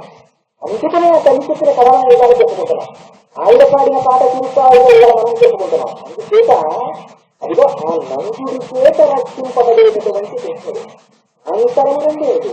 నందుడంటే నందయుడికి నంద ఆనందము కలిగినటువంటి వాడు నందుడు. అందుకే మీకు భాగవతంలో ఒక గొప్ప రహస్యం ఉంటుంది. కృష్ణుడు మధురలో పుడతాడు, నందవ్రజానికి వెళ్ళిపోతాడు, మధురలో ఉండడు. కృష్ణుడు మధురకు వస్తే కంసుడు, కృష్ణుడు లేనంత కాలం కంసుడు ఉంటాడు. ఇందులో ఏమిటో తెలుసండి చిత్రం, ఈ నందవ్రజానికి ఈ మధురకి మధ్యలో యమునా నది ప్రవహిస్తుంది. రాసలీల అంతా యమునా నది ఎదురే జరుగుతుంది. ఏంటి చిత్రం అంటే మధుర అంటే మధురమైనటువంటి కోరికలలో ఇతర ప్రపంచం చేసేటటువంటి మనస్సుకి మధుర. ఈ మధురకి కంసుడు నాయకుడు ఉంటాడు, కామము పరిపాలిస్తుంది. మనస్సు ఎప్పుడు కామంతో నిండి ఉంటుంది, అందుకని అక్కడ కృష్ణుడు ఉంటాడు. ఈ మధ్యలో యమున ప్రవహిస్తుంది. యమున కాలం అది ఆగదు. సూర్యుడికి ఇద్దరు పిల్లలు, ఒకరు యముడు ఒకరు యమున. ఆగకుండా వెళ్ళిపోయేది యమున కాలం. ఆగకుండా వెళ్ళిపోయేటటువంటి కాలములో ఎవరి శ్వాస ఎప్పుడు ఆపాలో తెలిసినవాడు. ఏ కాలంలో ఏ తిరిగితే ఎన్ని గంటల ఎన్ని నిమిషాల ఎన్ని సెకండ్లకు ఏ ఉపాధి పడిపోవాలో ఆయన నిర్ణయిస్తే ఉపాధి పడిపోతుంది. అందులో వీళ్ళిద్దరు సూర్యుడికి పిల్లలు. ఈ చిత్రం ఏంటంటే ఈ కృష్ణ పరమాత్మ నందవ్రజంలో పెరుగుతాడు, మధురలో పెరగడు. ఇక్కడ నందవ్రజంలో ఇద్దరు ఉంటారు, నందుడు ఉంటాడు, యశోద ఉంటుంది. నందుడు అంటే ఎప్పుడు ఆనందంగా ఉండేవాడికి నందుడు పేరు. ఎప్పుడు ఆనందంగా నందుడు ఇంటికుంటాడు. అబ్బా ఇది చాలా శక్తి ఉన్నాయండి, చాలా ఐశ్వర్యం ఉండేది, దానికి కాదు నందుడు. నందుడు అంటే కృష్ణుడు రాకముందు కూడా నందుడు, అందుకని కృష్ణుడు అక్కడికి వెళ్ళాడు. ఎప్పుడు లోపల ఆత్మస్థితిని గుర్తించి ఆనందంగా ఉండేటటువంటి లక్షణము ఉన్నవాడు ఎవరున్నారు? భోగరతోవా సంగరతోవా సంగవిహీన ఎప్పుడు బ్రహ్మగలపేసిస్తాం నందతి నందతి నందతి. అటువంటి నందుడు అటువంటి గురువుల దగ్గరికి భగవంతుడికి ఇక్కడ తల్లి యశోద పాలు కాదు కృష్ణుడు పెరుగుతాడు. యశోద అంటే యశస్సు అంటే కీర్తినిద్ద అంటే కృష్ణుడు. ఇది యశోద అంటే మంత్ర. మననాత్ ప్రాయతే ఇది మంత్ర, మననని చేస్తే రక్షిస్తుంది మంత్ర. అమ్మ దగ్గర అమ్ముంది అనుకుంటే చాలు రక్షించేస్తుంది అమ్మ. పిల్లలు ఆడుకుంటూ ఉంటారు, ఏడుగురికి పూజ అమ్ముందరో ధైర్యం మరి పడుకుంటారు. అమ్మ ఉండదు ధైర్యం. చంటిపిల్లలు అమ్మ చంటిపిల్లలు ఎత్తుకుని ఉంటుంది. నువ్వు ఎదురు నాయన పాప నాయనలు పుట్టారని సంతోషంగా ఏదో పాప అమెరికాలో ఉన్నాడు, 2 ఏళ్ల తర్వాత ఇండియా వచ్చాడు, పరిగెత్తుకుంటూ వచ్చి నా నాయనలు పుట్టారని సంతోషంగా వచ్చి అత్త పిల్లల చేతిలో ఉన్నటువంటి పిల్లవాళ్ళు అక్కడ ముద్దులకు ముద్దు మేనమామ ముద్దు, మేనమా మళ్ళా ముద్దు లేక ముద్దు తాతల పుట్ట ముద్దు తాను వద్దాయి జనపడతారు. నేను మేనమాల ముద్దు నీళ్ళైన ముద్దు. అలాంటి మేనమా వచ్చి ఆ మేనల్ని అందుకున్న అనుకోవడం కారణం ఏది మొదలుపెడతారు. మళ్ళీ అమ్మకి చూస్తే ఉంటుంది. ఏంటో గొప్ప ఏంటి అమ్మ దగ్గర ఉన్న లక్షణం అంటే అమ్మ ఉన్నది అని అమ్మ దగ్గర కోరుకోవడమే రక్షణ ఉంటుంది పిల్లలకి. అలా మననాథ ప్రాయతే ఇది మంత్ర. ఆ మననే చేసినంత మాత్రం కూడా రక్షణ ఇచ్చేస్తుంది మంత్రం. అందుకని యశోద కాలికాలితేనే కృష్ణుడు పెరుగుతాడు, మంత్రానుష్ఠానం చేస్తేనే రక్షణ కలుగుతుంది. అందుచేత యశోద నందుడు వీళ్ళిద్దరితో కృష్ణుడు ఉంటాడు. ఎక్కడ గురువు మంత్రము దొరికారో అక్కడ భగవానుడు ఇస్తాడు. ఈ ఉండడం యముని శాసిస్తాడు, జనన మరణ రూపమైనటువంటి సంసారం నుంచి ఉద్ధరిస్తాడు. అందుకని యమునా నది ఒడ్డున రాసలీల చేస్తాడు. అందుకని సర్వకాలముల జరిగి నందుడి చేత రక్షించబడతాడు. భగవాను రక్షించుకోవాలని 10 మందికి అందించాలని, అయ్యో సంప్రదాయం ఎక్కడ పోతుందో, వేదములు ఎక్కడ పోతాయో, ఉపనిషత్తులు ఎక్కడ పోతాయో, ఎక్కడ నిష్కారణంగా మన ధర్మాన్ని నిందిస్తారో అని బెంగ పెట్టుకుని భగవంతుడు చిన్న మాట అంటే తనని స్వరాలతో కొట్టినట్టు బాధపడతారు జ్ఞానమున్నారు. అందుకని అటువంటి నందుడు కనుక రక్షిస్తారు. ఇక నందుని చేత రక్షింపబడుతున్న కృష్ణుడు తల్లి దగ్గర బాలసింహం ఎంత చిత్రంగా చెప్పారంటే, శ్రీకృష్ణుడి బాల్యక్రీడలలో ఎక్కడ నందుడి దగ్గర బాల్యక్రీడలు చేసినట్టు. ఇందుచేత తండ్రి కనిపించాడు అనుకోండి, పిల్లానికి చిన్నతనం నుంచి ఒక గౌరవం ఉంటుంది. అమ్మ నాన్నగారు వస్తున్నారు అనేటప్పటికీ ఎంత అల్లరి చేసేవాడు గమగబావిలో పక్కన కూర్చుంటారు. ఏమీ అయ్యేటప్పుడు నాన్నగారు వచ్చేస్తున్నారని చోట చప్పుడు వినపడగానే గమగబారి తోటలో కనీసో అగ్నితో పుట్టి కలిగేస్తుంటారు. తండ్రి విద్యులు పెట్టి ఒకసారి నిలబడి ఏ బయట తీసుకుంటూ పక్కా ఇచ్చుకుంటూ ఇలా చూసేటప్పటికి బాబర్ కుమార్ గారు బాబర్ తెలియజేస్తుంటాడు. ఇలా తిప్పుంటుంది ఆ పుస్తకం. అప్పుడు అడిగితే అప్పుడు తండ్రి అంత పుట్టి పుస్తకం చెప్తాడు. ఏంటిదంటే ఆ తండ్రి అనేటప్పటికీ ఒక గౌరవం, ఒక భయం. అందుకని ఆ పరమాత్మ కూడా నందుడు వచ్చేటప్పటికి ఏమీ తెలియని వారిలో చాలా వినయంగా నచ్చినట్టు కూర్చుని ఉండేవారు. అదే అమ్మ దగ్గరికి వెళ్ళేటప్పటికి చాలా సింహంగా సింహం ఎలా తిరగబడుతుందో అలా తిరగబడిపోయాడు అమ్మ. నాన్నగారు ఆఫీస్ తెలిపారు అనుకోండి, ఎలా పుస్తకాలు కట్టేదానికి ఎంతసేపు కలుగుతానమ్మా పరీక్షలు వాయిదా పడితే తిరగబడిపోతారు అమ్మ మీద.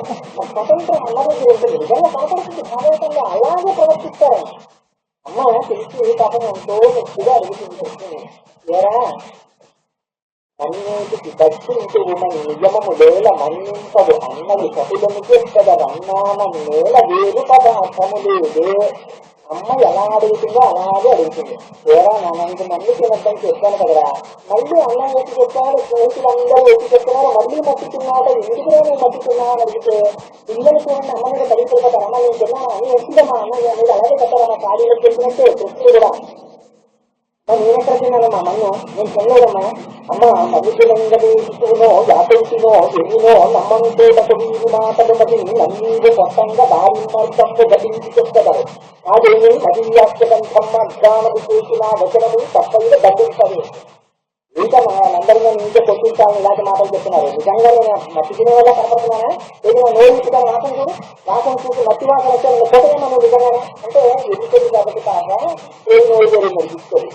నోరు తెరిస్తే ఇలా ముక్కు దగ్గర పెట్టి వాసన చూస్తామని వస్తే ఏంటి ఆ లలితాంగి తనుంగల బాలుని ముఖమందు జలది సర్వత చూసి సరళి భూగోళ పుష్పాలాది కారండంబ ఇక బ్రహ్మాండంబు అల్లయో వైష్ణవమానిలో ఇతర సంకల్పార్థమో సత్యమో తలపన్నే ఒక జిన్నదానమో యశోదాదేవితానో పరస్ఫలమో పాలకులంత వీధి వికస్తంపై అజాండంబు ప్రజ్వలమయ్యింది బీజుదేతువో మహాశ్చర్యంబు చూసింతగన్న తల్లాశ్చర్యం.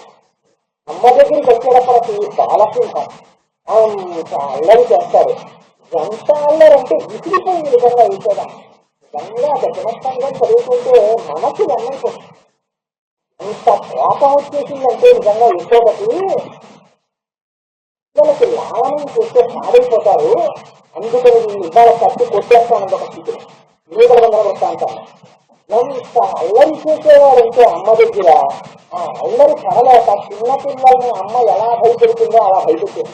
ఈరోజు నేను నీకు ఇంకా పడలేను, నువ్వు చాలా అల్లరి చేస్తున్నావు, నువ్వు ఇలాగే అన్నం తింటా మానేవి పాపం అన్నం ముద్దలు కలిపి పెట్టేది. నువ్వు చిన్న నోరుగా ఇక నీకు చూసుకునేవాడు. ఇంకా బతిమాలిన నోరు కలవడం చూసి చూసి విసిగిపోయి ఇలాగే అన్నం తనకు అల్లరి చేస్తుంది. ఆ చేపట్లో చీకటి పడిన తర్వాత అమ్మ నారాబలం తల్లి నుంచి ముస్లింలు వస్తారు. వాళ్ళ దగ్గర డబ్బా ఉంటుంది, వీళ్ళు తీసుకెళ్ళి ఆ డబ్బాలో పారేస్తాను, వాళ్ళు మూట పెట్టేసి తీసుకెళ్ళిపోతారు. అప్పుడు తీసుకెళ్ళిపో ఏ గుహ దగ్గర కూర్చోబెట్టి మూట తీసి వీళ్ళు పట్టుకుంటారు. అప్పుడు అమ్మ నాన్న ఎడుగు కానీ వాళ్ళు అన్నం పెట్టి అప్పుడు తీసుకెళ్ళిపోతున్నారు. అంటే అలాగా వింటుండేవాడు కానీ నోరు తెలిసేవాడు కాదు. ఇంతలో బయట అక్కడ అమ్మ మారేగలం తల్లి అని వినపడేసరికి పాపం చెదలు అక్కడికి ఏదో కొంచెం అన్నంగా వేస్తామని వాళ్ళ ఆకలికి వెళ్ళేది. ఏటప్పటికి ఎంత భయంగా తీశాడంటే నిజంగానే దిక్కులు ఒత్తిడి వచ్చిన భిక్షాపాత్రముల వైపుక గడించి నేను తెచ్చించు రనిపెట్టిన దిక్కులకని తల్లి అమ్మో అమ్మ భిక్షగాళ్ళు వచ్చేసారు నన్ను డబ్బాలో వేసేస్తావా అని గట్టిగా కాళ్ళు పట్టుకుని అమ్మ రెండు కాళ్ళ మధ్యలో చీరల మొహం పెట్టి దాచేస్తున్నాడు. అయ్యో నువ్వు ఇవ్వరా విడిచిపెట్టి విజయాలు అయ్యాను ఆ రెండు చేతులు లాగి అక్కడ కూర్చోబెట్టి లోపలికి అన్నం చేసి వాడు చేసిన అన్నాన్ని తీసుకుంటాను దొంగలు పోటీ అయ్యో ఆరాధన నేను విడిపించానా లేకలేక పుట్టినవాడే కాక వెలుగుతుంది. అందుకని ఎక్కువగా చాలా సింహంగా కలిసి ఎంత అనుభవించిందో గోదాదేవి నిజంగా మనస్సులో. అందుకే నందుని దగ్గర వెళ్తే నందుని యొక్క సింహమైనది ఎలా ఇతని చేత రక్షించబడవాలి. యశోద దగ్గరికి వస్తే బాల సింహం. అలాంటి వాడు ఎర్రని జీరలు కలిగిన కన్నులు ఉన్నవాడు. ఆ ఎరుపు జీరలు పరమేశ్వరుని యొక్క రక్షకత్వ మనకు ప్రతి భగవంతుని యొక్క కన్ను ఎందుకు ఎరుపు జీర వస్తుందో తెలుసండి. ఇక్కడ పరమాత్మ కన్నులు ఎప్పుడు నడిచేది. భగవంతుడికి ఎరుపు జీర ఎందుకు వచ్చింది అంటే రెండు కారణాలు చెప్పారు. ఒకటి వీళ్ళకి అనవసరంగా నేను విద్యుత్ ఇచ్చాను రా అని బాధపడుతుంటాట పరమాత్మ. బుద్ధి అంటే తండ్రి పాపం నాన్న నాతో ఉండరా ఇంటికి వచ్చిందిరా నేను ఆడమే తింటాను నువ్వు తింటుంటా నాకు ఒక్క గడిచాలి ఆవిడ నువ్వు నీ ఆవిడ ఇంట్లో ఉండండిరా అని చెప్తే అంటే లేదు నాన్నగారు మీ కోణలకు అంత బాగా ఇష్టపడలేదు. మీరు అలా మేడమధ్య దిగినా కూడా అమ్మ కనపడినా కూడా అది కొంటే అగ్నిహోత్రం పుడుతుంది ఒంట్లోకి. అందుకని నేను వేరే వెళ్ళిపోతానండి అంటే మీరు ఇంకా కొత్తగా ఉద్యోగస్తులు నెలలైంది అప్పుడు ఇంకా స్వతంత్రం వచ్చింది. పాపం తండ్రి ఏం చేస్తారంటే బ్యాంకులో 2 లక్షలు వేసి అలా మనం నీళ్ళు పెట్టుకుని ఎస్బీఆర్ గుర్తించి ఎస్బీ గుర్తించి వెళ్ళమంటారు. భగవంతుడు కూడా ఇలాగే బుద్ధి ఏదో ఇచ్చాడు. మీకు పురుషార్థమనో పేరుస్తానురా ఒక్కసారి అత్యంత చాలు. ఎందుకంటే మీకు మనిషి చేయడం బుద్ధి ఇచ్చాను కదా కానీ అనే మాట అనరా అలా అనే చాలు నేను వచ్చి పట్టుకుంటాను. ఇదే అన్నాడు ఇబ్బందిలో సగుదేవ ప్రసన్నాయుతవాస్మీకి యాతతే అభయం సర్వభూతోద్యోగతాన్వేతప్రసన్న అన్నాడు. అది మనుష్యులు కాదురా పశుపక్షాదుల్లో ఎవరైనా సరే రామో నేను ఇన్నాడమన్నారో అభయం ప్రతివిధివరాదు నాకే నేను ఎదుగుతారు పాపం జాగ్రత్త గారు. ఒక్కసారైనా నేను పట్టుకుంటానంటాడు ఆయన. అదేంటి అలా ఎందుకంటానమ్మా ఆవిడేంటి మా పిల్లలున్నారు నా ఉద్యోగం ఉంది మంచి పోస్ట్ ఉంది ఇంట్లో కారుంది ఇవన్నీ ఉండదని నీవాడని అసహ్యంగా నేను అందం కుదరదంటారు ఇది. అందుకని ఇక్కడ వచ్చి ఇద్దరికి ఇది చూపిస్తూ ఆ పరమాత్మకి బుద్ధించి ఒక్కసారి అమ్రాన్ని నేను పట్టుకుని మళ్ళీ అంటే తండ్రికి ఆర్చి పాపం నాగారండి బయటికి చాలా కష్టంగా ఉందండి ఇంకో అనుకున్నాను కానీ కాకుండా అక్కడ కూడా ఇంటికి మీరు వచ్చేవారు రిటైర్డ్ ఆఫీసర్ని కూడా తీసుకోకుండా ఇప్పుడు తెలిసి వచ్చింది నాన్నగారు బయటకు వెళ్ళిపోయిన తర్వాత ఎప్పుడైనా అంటాడేమో అదేనాను అంత బాగా అంటే ఇంకో చదువు చేస్తాను వచ్చింది మళ్ళీ అని తండ్రి అందరూ చూస్తూ ఉంటారు. వాడు నాన్నగారు బాగున్నారా అంటారు కానీ ఇంకేమంట ఇది చెప్తాడు కానీ ఏం నివారమంట అంటే ఇది బాధ. అందుకని చెప్పేసి పరమాత్మ ఎప్పుడు మీరు అంతా చూస్తుంటారు అలా అంటాడేమో అని అలా అనడం మీరు అనకపోవడం చేత నాకు ఎప్పుడో ఒకప్పుడు ఆఖరికి తెలుసో తెలియకో వస్తున్నాడు వాడు పోయిందా అన్నాడు. అనేటప్పటికీ పద్ధతికొచ్చాను నా హత్తుకుంటాడు. తండ్రి పద్ధతికొచ్చి హత్తుకోవడం అలా హత్తుకున్నాడు. హత్తుకుని ఆయన కాదు దెబ్బ పెట్టుకున్నట్టు నిజంగా వ్యాఖ్యానంలో రాశారు. ద్రౌపదీదేవి గోవిందా అని ఒక చేత్తో ఇలా చీర పట్టుకుని ఒక చేత్తో నమస్కారం చేస్తే గోవిందా అన్నంతసేపు ఇది ఒక గొప్ప ప్రమాణం అయిపోతుంది. ఒక చేత్తో నమస్కారం చేయకూడదు శరణాగతితో ఒక చేత్తో నమస్కారం చేస్తే శరణితాన్ని రక్షించడంతో ఉందని కృష్ణుడు రావడం. ఆవిడ కృష్ణుడే నా మేనం రక్షించాలి చెవి తీసేసి 2 చేతులు కలిపి కృష్ణ అనగానే ప్రేమించాడు. ఆనాడు దండ పెట్టుకున్నట్టు అయ్యో గోవిందా అని ఒక చేతితో చీర పట్టుకుని అన్నప్పటికీ వచ్చి నేను చీరలు ఇవ్వకపోతుంది అని పరువు మర్యాదలు కలిగినటువంటి వాడు అప్పు చేసి తీర్చలేకపోతే వీధిలోకి రావడానికి సిగ్గుపడి బయటికి రాలేక ఇంట్లో పడుకుంటూ నిద్ర పట్టకపోతే కళ్ళు ఎర్ర పడితే ఎలా ఉంటుందో అలా ఎర్రబడ్డ పరమాత్మకు రాస్తుంది. ముందు పరమాత్మ కన్నులు ఎప్పుడు ఏర్చుకుంటాయో తెలుసండి. ఆ ఎరుపు తీర సహజ వాత్సల్యానికి గుర్తు. సహజ వాత్సల్యం అంటే వాత్సల్యం అన్న మాట ఒక్క భగవంతుడికి వాడతారు. ఐట్లా ఎంత కోటీశ్వరుడు ఎంత ప్రాపర్టీయో చెప్పలేము. ఆయనకే తెలియదు. కడుపున ఒక్క నలుపు కొట్టలేదు. ఓ కొడుకు పుడితే బాగుంది, లేక ఓ కూతురు పుడితే బాగుందని పాపం ఎంత తాపత్రయపడ్డాడు. ఎక్కకేలకు ఇక పిల్లలు పుట్టారనుకునేటటువంటి సమయంలో 45వ ఏట భార్యకు కొడుకు. నిజంగా ఎంత ఆనందంగా ఉంటుంది ఆ తల్లికి. డాక్టర్ చెప్పింది, అమ్మయ్య ఈవిడికి కొడుకు పుట్టడం కాదు కానీ ముందు నాకు ఒకసారి ప్రజెంటేషన్ వచ్చింది. అమ్మ కంగ్రాచులేషన్స్, కొడుకు పుట్టారని చెప్పి తల్లి సంతోషంగా కొడుకు వంట చేస్తుంది. మా ఇంట్లో పుట్టాడు కొడుకు. ఇన్నాళ్ళకి లేక పుట్టిన కుమారుడని తన తల్లి కుమారుని యొక్క శరీరం మీద ఉండేటటువంటి నాయుని నాలుకతో శుభ్రం చేసిందా? ఇది కడిగి శుభ్రం చేస్తారంటే ఇంత లేక పుట్టిన ఒక్క ఆవు మాత్రం తన గోడ ఒంటికి ఉన్న నాయుని తన నాలుకతో శుభ్రం చేస్తుంది. అందుకని గోవర్తనం. భగవంతుడు ఒక్కసారి స్వామి నేను నివారణయ్యాన్ని శరణాగతి చేసేవాడు ఉన్నాడేమో అని చూసుకుంటా. అలా ఎవరైనా అన్నాడా? ఆర్తి వచ్చేసి ఆ ఆర్తికి కన్నులు ఎగబడతాడు. అలా ఇరుపు జీవులు కూడిన కన్నులతో వాస్తవ్యమూర్తి చేస్తున్నట్ట పరమాత్మ. అటువంటి కన్నులు దర్శనం చేస్తాను. దర్శనం ఎక్కడ దగ్గర కదల అంత నల్లటి విశాలమైన సౌందర్యముతో కూడినటువంటి కన్నులు కలిగిన యశోద దగ్గర బాలకృష్ణంటారు. ఏంటి కన్నుల పట్ల సౌందర్యం యశోదకి అంటే నిరంతరం కృష్ణుని సౌందర్యం. అది ఏ విధంగా అమ్మో వీడు ఎక్కడికో వెళ్ళిపోలేదు కదా, మళ్ళీ అల్లరి చేయలేదు కదా, ఎవరింట్లోనే దూరిపోలేదు కదా, ఏ పని చేస్తున్నా రేపు వెన్న చిలకడం, ఎక్కడున్నావు కృష్ణ అని బయటకు వచ్చి చూసుకుంటూ ఉండడం, ఆ కృష్ణుడికి స్నానం చేయించడం, ఆయనకు పట్టు పీతాంబరం కట్టడం, ఆయన కాళ్ళకి గజ్జెలు కట్టడం, ఆయన కొప్పు ముడవడం, ఆయనకి ముత్యాల హారం వేయడం, ఆయన ఒంటి నిండా అంగరాగం వద్దడం. అప్పో పిల్లాడు ఎంత బాగున్నాడో అస్తమానం తల్లి పిల్లవాడిని చూసినట్టే ఆ కృష్ణుడిని చూసి చూసి చూసి చూసి పొంగిపోయి వాత్సల్యంతో భక్తితో నిండిపోయిన కన్నులు ఆ కన్నులు. ఇవి కన్నులకి సౌందర్యం. ఏ కన్నులు నిరంతరం పరమాత్మ దర్శనం చేస్తున్నాయో ఆ దర్శనము చేసిన కన్నులు సౌందర్యవంతమైన కన్నులు. కన్నులు ఇంతంత కన్నులుండి ఎప్పుడూ టీవీ చూసే కన్నులు సౌందర్యవంతమైన కన్నులు. అందుకని అంత సౌందర్యవంతమైన కన్నులు యశోదవైతే ఇరుపు జీరలు చేరినటువంటి కన్నులు పరమాత్మకి సౌందర్యం. అంతటి వాత్సల్యమూర్తి. అందుకని జగత పితరం వందే పార్వతీ పరమేశ్వరం. అందుకని ఆ నీలమేఘశ్యామని తండ్రిని మాకు కమలవాసిని మమ్ము కమ్మ తల్లి ఏ పేరు పెట్టి పిలవండి. ఆ పరమాత్మ నిలబడ లక్షణం అటువంటిది. అంతటి వాత్సల్యమూర్త స్వామి. ఇరుపు జీరలు కలిగినటువంటి కన్నులు ఉన్నవాడు కాదు కాదుట. సూర్యచంద్రుల వంటి ముఖమండలం ఉన్నవాట.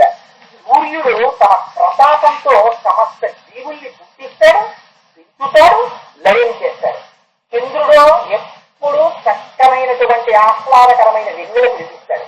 తనని నమ్ముకున్నటువంటి వాళ్ళందరినీ ప్రసన్నమైన నేత్రంతో చూస్తాడ.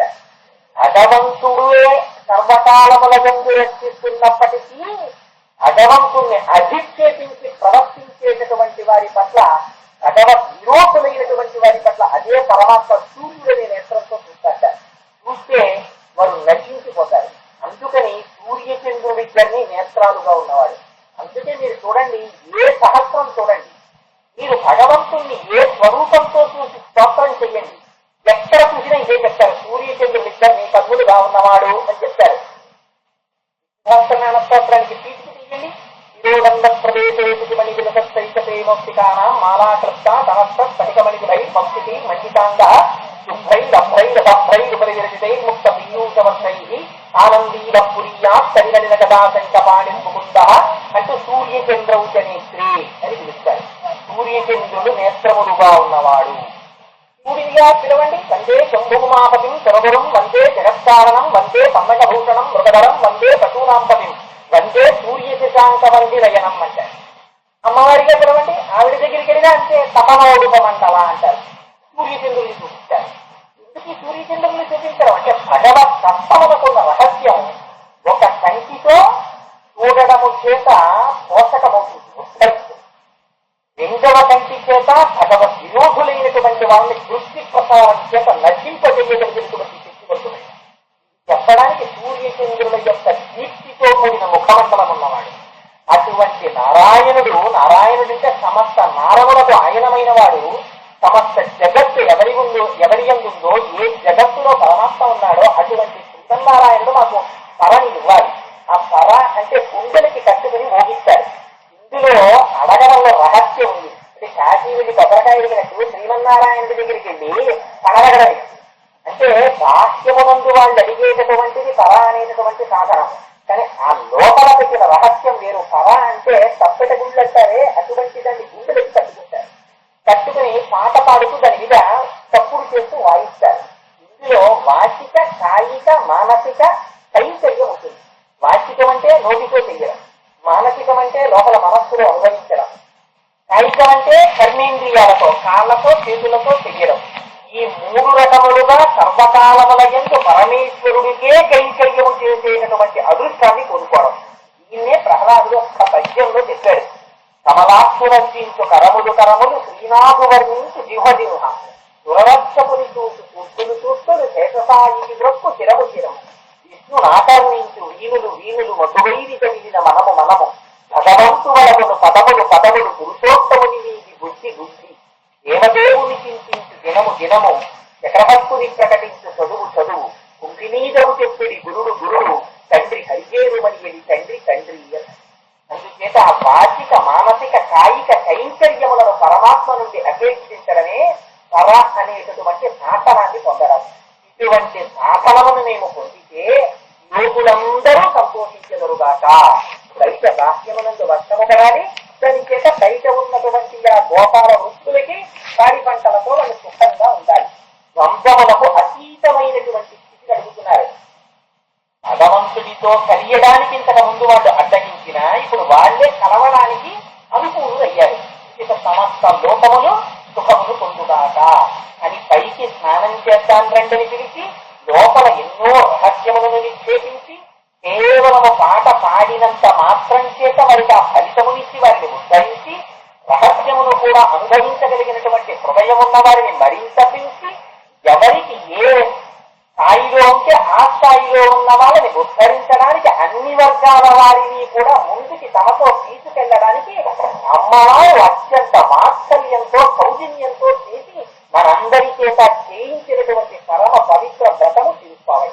అందులో మొదటి పాశురాన్ని విజ్ఞాపన చేశాను. రేపటి రోజున వీలైతే 2 పాశురములు లేకపోతే 1 పాశురం చాలా ఒక నామం అంటారు అన్నమాచార్యుల వారు. చేత రేపటి రోజున నేను 1 పాశురాన్ని విజ్ఞాపన చేస్తాను. మంగళాశాసన రాచార్య పురోగమై సర్వైశ్చ పూర్వైరాచార్యై రాజాస్యం